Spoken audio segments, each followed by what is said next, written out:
আজকের গল্প সালমা চৌধুরী রচিত আমৃত্যু ভালোবাসি তোকে। গল্প পাঠে আমি জয়ন্তী। তৎক্ষণাৎ মেঘের অভিব্যক্তি বদলে গেল। জল শক্ত হয়ে এলো। দীর্ঘশ্বাস ছেড়ে কপাল কুঁচকালো। মনে মনে বলল, আমি ওনাকে নিয়ে ভাবছি কেন? ওনাকে নিয়ে ভাবার মানুষ তো আছেই। তাছাড়া উনি আমায় মেরেছেন, তার শাস্তি আল্লাহ ওনাকে দিয়েছেন। আমার তাতে খুশি হওয়ার কথা।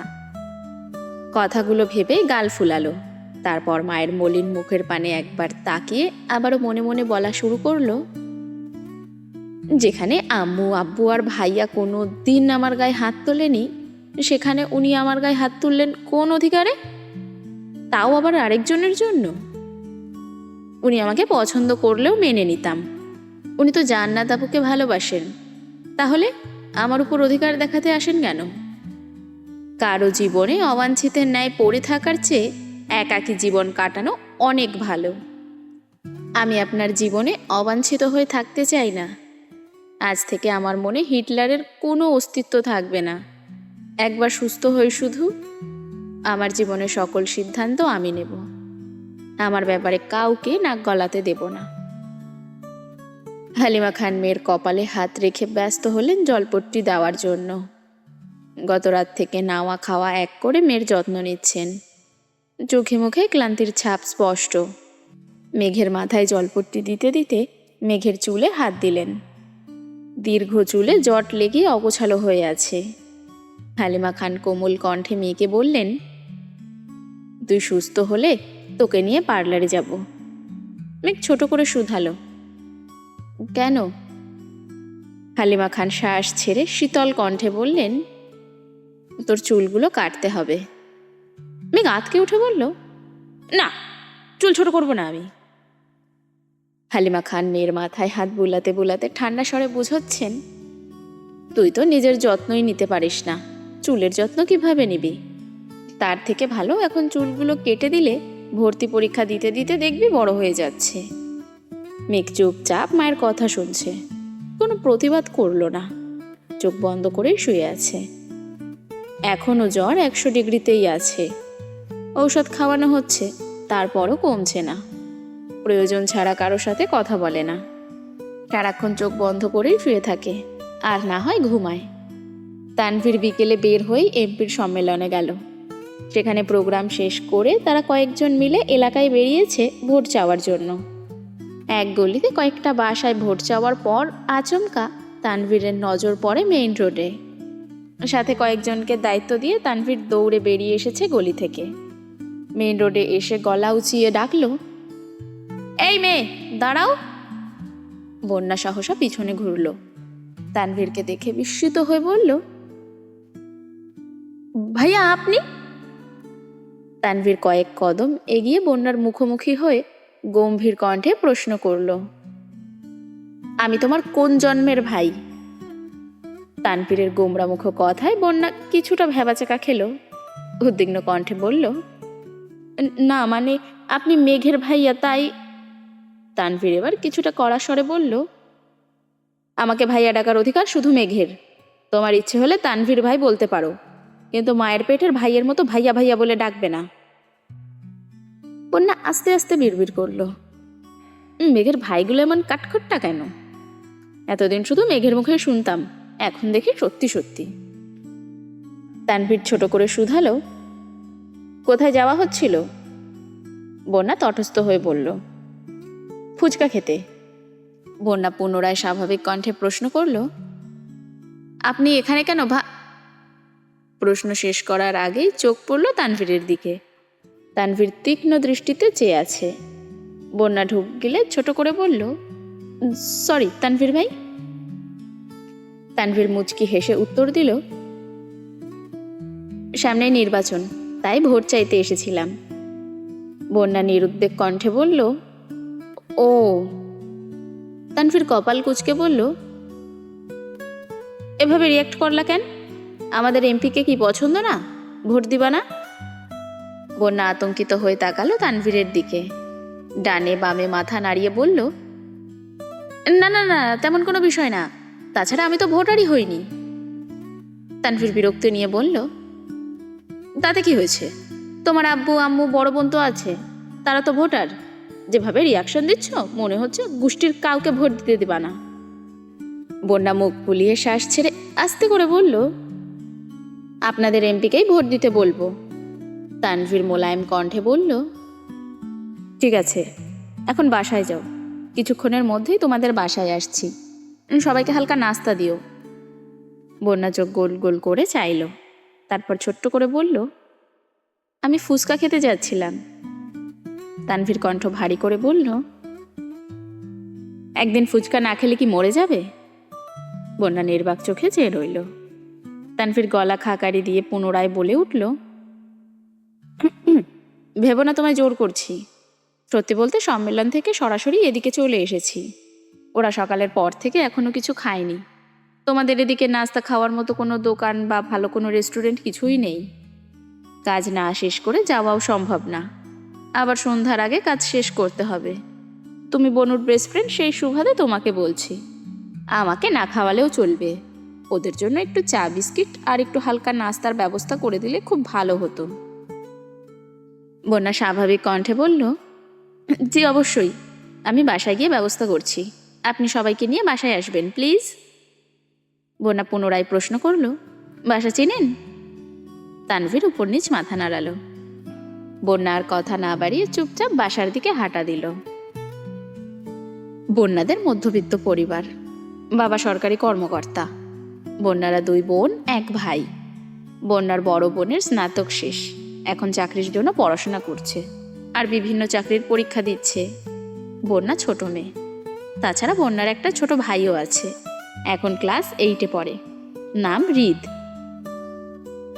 বন্যা বাসায় গিয়ে আম্মুকে আর বোনকে বলে রান্নার ব্যবস্থা করছে।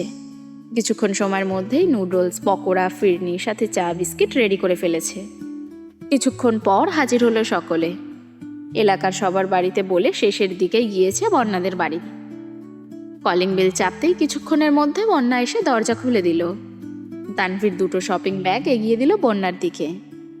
সবাইকে বসতে বলে বন্যা ভিতরে চলে গেছে। বন্যার আম্মু সকলকে নাস্তা দিতে ব্যস্ত। বন্যার বোন কাজ শেষ করে আগেই নিজের রুমে চলে গেছেন। একটা শপিং ব্যাগ খুলতেই চোখে পড়ল পার্সেল করা ফুচকা। বন্যা আশ্চর্য নয়নে তাকিয়ে আছে আর বিড়বিড় করে বলছে, তানভীর ভাই আমার জন্য ফুচকা এনেছেন? উনি কবে থেকে এত ভালো মানুষ হলেন? তারপর দ্বিতীয় শপিং ব্যাগ খুলে দেখলো এতে আপেল, মাল্টা আরও কি ফল। বন্যাদের বাসায় টুকটাক নাস্তা করে বেরিয়ে পড়েছে সকলে। বন্যা রান্নাঘর থেকে বেরিয়ে মায়ের সাথে মেন গেট পর্যন্ত এসে দাঁড়িয়েছে। তানভীর হাসি মুখে বন্যার মায়ের থেকে বিদায় নিল। তারপর বন্যার দিকে চেয়ে স্বাভাবিক কণ্ঠে বলল,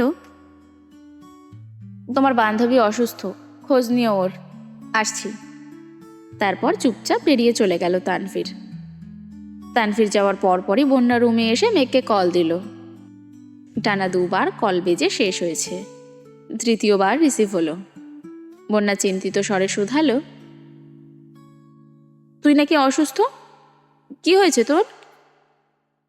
মেঘ জ্বরের ঘোরে কথা বলতে পারছে না, তাই কাঁপা কাঁপা গলায় বলল, জ্বর। তোকে কে বলল? বন্যা স্বাভাবিক কণ্ঠে জবাব দিল, তানভীর ভাই এসছিল, উনিই বলে গেলেন। মেঘ কপাল কুঁচকে গলায় একটু জোর দিয়ে বলল, ভাইয়া তোদের ওখানে গেছিল কেন? বন্যা বলল, আমাদের এলাকাতে ভোট চাইতে এসেছিলেন, আরও কয়েকজন ছিল। আমাদের বাসায় হালকা নাস্তা করে গেছেন আর তোর কথা বলে গেছেন। মেঘ ঠান্ডা কণ্ঠে বলল, ও আচ্ছা। বন্যা পুনরায় শুধালো, জ্বর কি বেশি? আর জ্বর কিভাবে বাঁধালি? মেঘ ভরাট শীতল কণ্ঠে উত্তর দিল, অনেক জ্বর, এমনিই উঠেছে। মেঘ মনে মনে ভাবছে, আবির ভাই থাপ্পড় মেরেছে, এটা কোনোভাবেই বন্যাকে বলা যাবে না। বন্যা উত্তেজিত কণ্ঠে বলল, বেবি শোন না। মেঘ জ্বরের ঘোরেই বলছে, বল, শুনছি। বন্যা দ্বিগুণ উত্তেজিত কণ্ঠে বলল, জানিস তোর ভাই তো আমার জন্য ফুচকা নিয়ে আসছে আজ। মেঘ এবার চোখ গোল গোল করে চাইল, গলা ছেড়ে বলল, কাহিনী কি, পুরোটা বল। বন্যা এবার স্বাভাবিক কণ্ঠে সম্পূর্ণ ঘটনা খুলে বলল। সবটা শোনার পর মেঘের সোজা সাপটা উত্তর, শোন, আমার ভাই যতই রাগ দেখাক না কেন, দিন শেষে আমার পছন্দের সব জিনিস ভাইয়াই এনে দেয়। আবির ভাইয়ের মতো এত নিষ্ঠুর না, তাই ভবিষ্যতে আমার ভাইয়াকে নিয়ে বাজে কথা বলবি না। বন্যা উদ্বিগ্ন কণ্ঠে বলল, আবার আবির ভাইয়ের সাথে কিছু হয়েছে নাকি? মেঘ থাপ্পড়ের কথা এড়িয়ে গিয়ে বলল, ওনার ফোনে একটা মেয়ের ছবি দেখেছি। তাছাড়া জান্নাত আবুর সাথেও গতকাল কত মধুর স্বরে কথা বলেছেন। আমার মনে হয় জান্নাত আবুকেই উনি পছন্দ করেন। বন্যা বিরক্তি নিয়ে বলা শুরু করলো, ফালতু ব্যাপারটা নিয়ে একদম ভাববি না তুই। তোর জন্য কিউট একটা বয়ফ্রেন্ড খুঁজে দিব, তুই কোনো চিন্তা করিস না। আর ওই ব্যাটার কথা ভুলেও ভাববি না। ওই ব্যাটা কি হারাচ্ছে সেটা একদিন ঠিক বুঝবে। মেঘের অক্ষিপট ভিজে আসছে। গলা খাকারি দিয়ে আস্তে করে বলল, সময় পেলে আমায় দেখতে আসিস, রাখছি এখন। সঙ্গে সঙ্গে কল কেটে দিল মেঘ। বন্যা বুঝতে পারল মেঘের মন খারাপ, তাই আর বিরক্তি করেনি। মেঘ নীরবে কিছুক্ষণ চোখের জল ফেলে বিড়বিড় করে বলল, আমাকেও অনুভূতিহীন আর নিষ্ঠুর হতে হবে, যাতে দুনিয়ার কোনো কষ্ট আমায় ছুতে না পারে। তারপর রুমের ছাদের দিকে চেয়ে অন্য মনস্ক কণ্ঠে গুনগুন করে গাইছে, আবছায়া চলে যায় হিজলের দিন, অভিমান জমে জমে আমি ব্যথাহীন, আহারে জীবন আহা জীবন, জলে ভাসা পদ্ম যেমন। রাত 9টার দিকে আলী আহমেদ খান আর মোজাম্মেল খান বাসায় ফিরেছেন। খাওয়া দাওয়া শেষ করে আবিরকে দেখতে এসেছেন। কিছুক্ষণের মধ্যে তানভীরও বাসায় ঢুকেছে। নিজের রুমে গিয়ে ফ্রেশ হয়ে মেঘের রুমে গেল। হালিমা খান মেয়ের মাথায় জলপট্টি দিচ্ছেন। মেঘ চোখ বন্ধ করে শুয়ে আছে। মেঘের কাছে কিছুক্ষণ বসে আবিরের রুমে চলে গেল তানভীর। মালিহা খান ছেলের মাথার কাছে বসে বসে মাথায় হাত বুলাচ্ছেন। জ্বর কিছুটা কমেছে, তবে হাতে হালকা ব্যথা, সাথে ফোলাটাও আছে। আলী আহমেদ খান আর মোজাম্মেল খান চেয়ারে বসে আছেন। তানভীর রুমে ঢুকে অন্য পাশে ঘুরে এসে আবিরের বিছানায় বসল। কপালে হাত দিয়ে তাপমাত্রা বোঝার চেষ্টা করল। আলী আহমেদ খান গম্ভীর কণ্ঠে বললেন, আবার কোথায় মারপিট করেছিলে? আবির নিস্তব্ধ হয়ে ছাদের দিকে চেয়ে আছে। আলী আহমেদ খান পুনরায় শুধালেন, কি হলো? কাকে মেরে নিজের হাতের এই অবস্থা করেছ? আবির আব্বুর দিকে চেয়ে নরম স্বরে বলল, আমি খুবই ভদ্র ছেলে, মারপিট একদমই পছন্দ করি না। আপনি শুধু শুধু টেনশন করেন আমাকে নিয়ে। আবিরের ভাবের কথা শুনে তানভীর বিস্ময় চোখে চেয়ে আছে আর মনে মনে বলছে, বাহ ভাইয়া বাহ, কি নাটকটাই না করছো, বলতেই হয়। আপনি গুরু, আমি শিষ্য, বুদ্ধি আমার কম, আপনি বুঝাইয়া দিলে আমি বুঝিতে সক্ষম। মোজাম্মেল খান কঠিন স্বরে বলে উঠলেন, মারপিট যদি নাই করবা তাহলে এই অবস্থা হলো কেন শরীরের? আবির আমতা আমতা করে বলল, রাস্তায় কিসের সাথে ধাক্কা লেগে কেটে গেছিল। তানভীর মিটমিট করে হাসছে আর মনে মনে বিড়বিড় করছে, আহারে বেচারা ভাই আমার। আলী আহমেদ খান বিরক্তির স্বরে বললেন, আগেই বলেছিলাম বাইক না কিনতে, 3-3টে প্রাইভেট কার থাকার পরেও তোমাদের হয় না। আজকে যদি গাড়িতে চলাচল করতে তাহলে বৃষ্টিতে ভিজতেও হতো না, হাতের এই অবস্থাও হতো না, আর এখন এভাবে জ্বরে পড়ে থাকতে হতো না। শ্বাস ছেড়ে আবার বলা শুরু করলেন, ঠিকই তো, তোমার বন্ধু সেদিন এসে তোমার কোম্পানির ওপেনিং ডেটের ইনভিটেশন দিয়ে গেল, আর তুমি আধমরা হয়ে পড়ে থাকলে ওপেন কে করবে? আবির ছোট করে বলল, আমিই করব। কপাল কুঁচকে আলী আহমেদ খান হুঙ্কার দিয়ে বললেন, এসব ভণ্ডামি বাদ দিয়ে কাজে মনোযোগ দাও। মারপিট করে জীবনে কিছুই করতে পারবা না, শুধু শত্রুর সংখ্যাই বাড়াবা। কোম্পানি শুরু করার অনুমতি চেয়েছো, অনুমতি দিয়েছি। এখন যদি কোম্পানির কাজের বাহিরে নিজের মর্জি মতো চলো তাহলে আমাকেও কঠোর হতে হবে, আমি এই বলে রাখলাম। মালিহা খান কোমল কণ্ঠে বললেন, ও তো বলল মারামারি করেনি। আলী আহমেদ খান গম্ভীর কণ্ঠে বলে উঠলেন, তোমার ছেলের বয়সটা আমি পার করে এসেছি।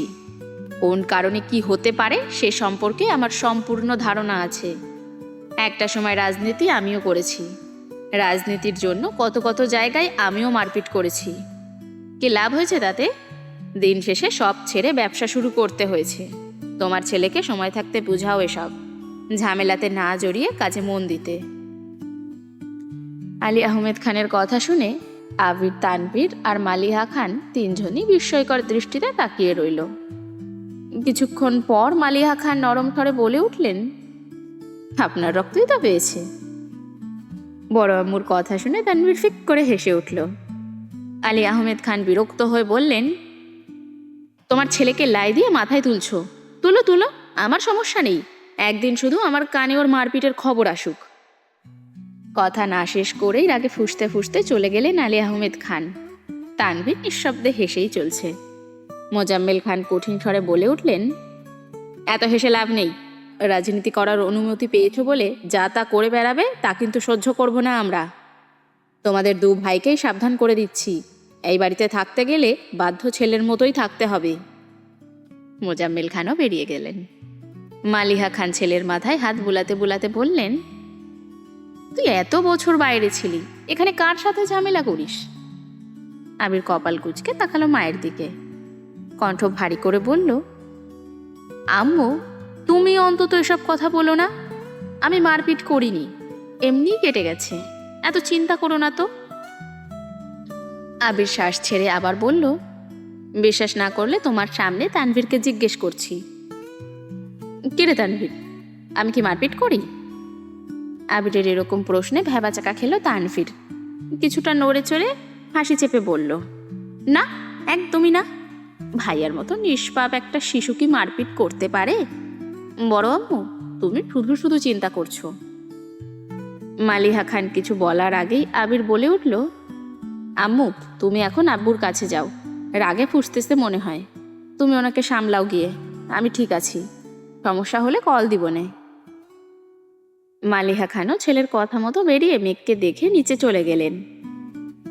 আবির মোলায়েম কণ্ঠে তানভীরকে শুধালো, মেঘ কেমন আছে? তানভীর স্বাভাবিকভাবেই উত্তর দিল, শরীরের তাপমাত্রা তো কমছে না, ঘুমোচ্ছে দেখে আসলাম, আম্মু বলল বিকেলে একটু নাকি জ্বর কমেছিল। আবিরের চেহারায় চিন্তিত ভাব স্পষ্ট বোঝা যাচ্ছে। তানভীর কিছুটা তপ্ত স্বরে বলল, নিজেকে আহত করে কি লাভ হলো? দিব্যি দুজন দুই রুমে পড়ে অসুস্থতায় ভুগতেছ, তুমি সুস্থ থাকলে তো বনুর কেয়ার করতে পারতা। আবির চুপচাপ শুয়ে আছে, কিছুই বলছে না। আবিরকে নীরব থাকতে দেখে তানভীর ছোট্ট করে শুধালো, ব্যথা কমেছে হাতের? আবির গম্ভীর কণ্ঠে উত্তর দিল, কিছুটা। তানভীর পুনরায় প্রশ্ন করল, খেয়েছো ভাইয়া? আবির সঙ্গে সঙ্গেই উত্তর দিল, হ্যাঁ। আবির হঠাৎই তীক্ষ্ণ দৃষ্টিতে চেয়ে তানভীরকে প্রশ্ন করল, কোথায় যাবি বলছিলি, গেছিলি, কি খাওয়ালো? তানভীর হাসি মুখে উত্তর দিল, নাস্তা খাওয়াইছে। আবির স্বাভাবিক কণ্ঠে বলল, গো অ্যাহেড। তানভীর শান্ত কণ্ঠে বলল, রেস্ট নিবা, লাইট অফ করে দিব? আবির উপর নিচ মাথা নাড়ল শুধু। তানভীর লাইট অফ করে বেরিয়ে গেছে। ঘণ্টাখানেক পর আবির কোনো রকমে উঠে নিজের রুম থেকে বেরিয়ে ধীর গতিতে মেঘের রুমে এসেছে। হালিমা খান কোনো কারণে নিচে গেছেন। বারান্দার লাইটের আলোতে পরিষ্কার দেখা যাচ্ছে মেঘ গভীর ঘুমে মগ্ন। 24 ঘন্টার জ্বরেই অষ্টাদশের মুখমণ্ডল মলিন হয়ে গেছে। মেঘের ঘুম বরাবরই খুব গভীর। বাড়িতে বড় সড় দুর্ঘটনা হলেও ঘুমে থাকলে মেঘ কিছুই বুঝতে পারে না। এখন তো জ্বর, তার উপর ঔষধের প্রভাবে সারা দিন রাত শুধুই ঘুমায়। আবির বিছানার পাশে মেঘের কাছাকাছি এসে বসেছে। বাম হাতে গিয়ে দিল অষ্টাদশীর কপাল বরাবর। জ্বরের তীব্রতা বুঝতে পেরে দীর্ঘশ্বাস ফেলল। অষ্টাদশীর চুলে হাত বোলাতে বোলাতে বিড়বিড় করে বলল, আল্লাহ ওর সব ব্যাধি আমায় দাও, তবুও ওকে তুমি সুস্থ করে তুলো প্লিজ। ওর এই অসুস্থতা সহ্য করার ক্ষমতা আমার নেই। কিছুটা সময় নিস্তব্ধ হয়ে চেয়ে রইল অষ্টাদশীর ক্লান্ত বদনে। মনে মনে কত শত ভাবনারা যেন বাঁধ ভেঙে ছুটোছুটি করছে। মাথায় হাত বুলাতে বুলাতে শীতল কণ্ঠে বলা শুরু করলো, আই এম সরি মেঘ, আর কোনো দিন তোর গায়ে হাত তুলব না, প্লিজ এবারের মতো মাফ করে দিস আমায়। গত 9 বছরের মতো এবার অন্তত দূরে সরিয়ে দিস না। রাগ করার যাই কর, কিন্তু কথা বলিস প্লিজ। তুই কথা না বললে এবার হয়তো দেশ নয়, দুনিয়া ছেড়েই চলে যাব। কথাগুলো একেবারে বলে দীর্ঘশ্বাস ছেড়ে ধীর পায়ে রুম থেকে বেরিয়ে নিজের রুমে চলে গেল আবির। রুমে গিয়েই ফোন হাতে নিয়ে ডাক্তারের নাম্বারে কল করলো। ডাক্তারের সাথে কথা শেষ করে একটা ছোট্ট পৃষ্ঠাতে 2টো ঔষধের নাম লিখতে লিখতে তানভীরকে কল করলো। তানভীর 1 মিনিটের মধ্যে রুমে এসে হাজির হলো। আবির ওয়ালেট থেকে 1000 টাকার নোট বের করলো। ঔষধের নাম লেখা পৃষ্ঠা আর টাকাটা তানভীরের দিকে এগিয়ে দিয়ে বলল, কষ্ট করে এই 2টো ওষুধ নিয়ে আসবি প্লিজ, আর বাকি টাকা দিয়ে ওর জন্য খাবার নিয়ে আসিস। তানভীর পৃষ্ঠা হাতে নিয়ে ঠান্ডা স্বরে বলল, টাকা লাগবে না, আমার কাছে আছে। আবির শক্ত কণ্ঠে বলল, নিতে বললাম নে, আর ঔষধ এনে একটা ওরে এখনই খাওয়াইয়া দিস। তানভীর ঠিক আছে বলে টাকা নিয়ে বেরিয়ে পড়েছে। আবির বিছানার সাথে হেলান দিয়ে বসে ফোনের ওয়ালপেপারে দেওয়া মেঘের ছবিটা মনোযোগ দিয়ে দেখছে। আবির দেশে ফেরার পর শুক্রবারে যখন সব আত্মীয়রা আবিরকে দেখতে এসেছিল, সেই সময় সোফায় আবির আর মেঘ মুখোমুখি বসেছিল। তখনই আবির মেঘের এই ছবিটা তুলেছে। সেই ছবিটা এডিট করে ওয়ালপেপার দিয়ে রেখেছে। ছবিটা দেখতে দেখতে হঠাৎই ঠোঁটের কোণে এক চিলতে হাসি ফুটে উঠল আবিরের। তারপর গুনগুন করে গান গাইতে শুরু করলো, তুই তো আমার সব রে পাগল, তুই তো আমার সব, তুই তো আমার বেঁচে থাকার বড় অনুভব। কেটে গেল 2 দিন। আবির কিছুটা সুস্থ হয়েছে, হাতের ব্যথা একেবারে সারেনি, ঔষধ চলছে। এর মধ্যে রাকি, ব্রাসেল সহ বাকি বন্ধুরাও দেখতে এসেছিল আবিরকে। এই 2 দিনে মেঘের জ্বর কমেছে ঠিকই, তবে শরীর অতিরিক্ত দুর্বল। হালিমা খান ঘন্টায় ঘন্টায় মেয়ের জন্য এটা সেটা রান্না করে নিয়ে আসে আর মেয়েকে জোর করে খাওয়ান। আবির রাতে দিনে বেশ কয়েকবার করে মেঘকে এসে দেখে যায়। মেঘ সজাগ থাকলেও আবিরকে দেখলেই চোখ বন্ধ করে শুয়ে থাকে। আবির 2-একটা কথা বললেও মেঘ যেন নিস্তব্ধ হয়ে থাকে, সর্বোচ্চ মাথা নাড়ে শুধু। রবিবার রাতে আবির বিছানায় বসে বাম হাতে ল্যাপটপে কাজ করছিল। আগামীকাল 1 তারিখ, আবিরের অফিসের ওপেনিং ডেট। ইকবাল খান দরজায় এসে হালকা কাশি দিয়ে বললেন, ভেতরে আসবো? আবির ল্যাপটপ থেকে চোখ সরিয়ে কাকামনির দিকে চেয়ে বলল, কাকামণি ভেতরে এসো। ইকবাল খান চেয়ারে বসতে বসতে শুধালেন, শরীরের কি অবস্থা এখন? কালকে অফিস করতে পারবি? ঠান্ডা কণ্ঠেই জবাব দিল, পারবো, তাছাড়া রাকি, ব্রাসেল তো আছেই, সমস্যা হবে না আশা করি। ইকবাল খান একটু শক্ত কণ্ঠে বললেন, কালকে কিন্তু বাইক নিয়ে বের হবি না, আমি তোকে নিয়ে যাব। আবির মাথা নিচু করে বলল, আমি যেতে পারবো বাইকে। ইকবাল খান এবার কিছুটা রেগেই বললেন, তোকে তো তোর বাপ চাচার সাথে যেতে বলছি না, তুই আমার সাথে যাবি। আমি তো নিজের টাকা দিয়ে গাড়ি কিনেছি, এখানে ওনাদের অধিকার নেই। আবির গম্ভীর কণ্ঠে বলল, তারপরও? ইকবাল খান রাগান্বিত কণ্ঠে বলে উঠলেন, তারপরও বলতে কিছু নেই, তুই আমার সাথে যাবি, এটাই শেষ কথা। আর তুই যদি এই অবস্থায় বাইক নিয়ে বের হতে যাস, তখন তো ভাইজান ডিরেক্টলি নিষেধ করবেন, তখন তো বাবার আদেশ মানতে ঠিকই বাধ্য হবি। এত ঝামেলার দরকার নেই, তুই কাল আমার সাথে যাচ্ছিস, এটাই শেষ কথা। আবির দীর্ঘশ্বাস ছেড়ে বলল, ঠিক আছে। সোমবার সকাল সকাল আবির একেবারে পরিপাটি হয়ে রুম থেকে বের হয়ে মেঘের রুমে ঢুকলো। ফিটফাট সুদর্শন আবির ভাইকে দেখে মেঘের বুকের ভেতর ধুকপুক শুরু হয়ে যাচ্ছে। মেঘ বিপুল চোখে তাকিয়ে নিজেকে প্রশ্ন করছে, ওনাকে এত ভাল লাগে কেন? দেখলেই যেন মনটা শান্তিতে ভরে যায়। আবির মেঘের কাছাকাছি এসে মোলায়েম কণ্ঠে শুধালো, বসতে পারি? মেঘ নির্বাক হয়ে তাকিয়ে রইল। কয়েক মুহূর্ত পর মাথা হেলিয়ে বুঝালো বসার জন্য। আবির মেঘের কাছাকাছি বসে ঠান্ডা হাতে কপালে আলতো করে ছুতেই মেঘ কিছুটা কেঁপে উঠল। আবির চিন্তিত স্বরে বলল, জ্বর তো নেই, তারপরও চোখ মুখ এত শুকনা লাগছে কেন? খাস না কিছু? মেঘ কিছুই বলছে না। আবির পুনরায় বলল, বাইরের কিছু খাবি? আসার সময় নিয়ে আসবো? মেঘ সঙ্গে সঙ্গে মাথা নেড়ে না করল। আবির উদ্গ্রীব হয়ে বলল, কি খাবি বল? রেস্টুরেন্টের খাবার? কেক, বিস্কিট, চানাচুর, চিপস, চকলেট নাকি আইসক্রিম? মেঘ আস্তে করে বলল, কিছু খাবো না। আবির ভ্রু নাচিয়ে শুধালো, চিপসও খাবি না? মেঘ ছোট করে বলল, না। না বলেই সঙ্গে সঙ্গে ওষ্ঠ উল্টালো। আবির তীক্ষ্ণ দৃষ্টিতে চেয়ে দীর্ঘশ্বাস ছেড়ে বলল, আচ্ছা বাদ দে, আজ আমার নিজস্ব অফিসের প্রথম দিন, দোয়া করিস আমার জন্য। মেঘা আশ্চর্য নয়নে তাকিয়ে মনে মনে ভাবছে, আবির ভাই আমার কাছে দোয়া চাইতে এসেছেন? এটা কি স্বপ্ন নাকি? মেঘ মন খারাপ চড়িয়ে হাসি মুখে বলল, আপনার জন্য অনেক শুভকামনা রইল। মনে মনে বলল, দোয়া করি আপনি আপনার ব্যবসা আর জান্নাত আবুকে নিয়ে সুখে থাকুন। আবির স্বাভাবিক কণ্ঠে বলল, ধন্যবাদ। তুই সাবধানে থাকিস আর খাওয়া দাওয়া ঠিক মতো করিস। আসছি। আবির রুম থেকে বের হতে হতে মনে মনে বলল, দোয়া কর যেন খুব তাড়াতাড়ি সাকসেসফুল হতে পারি আর তোকে আমার করে নিতে পারি।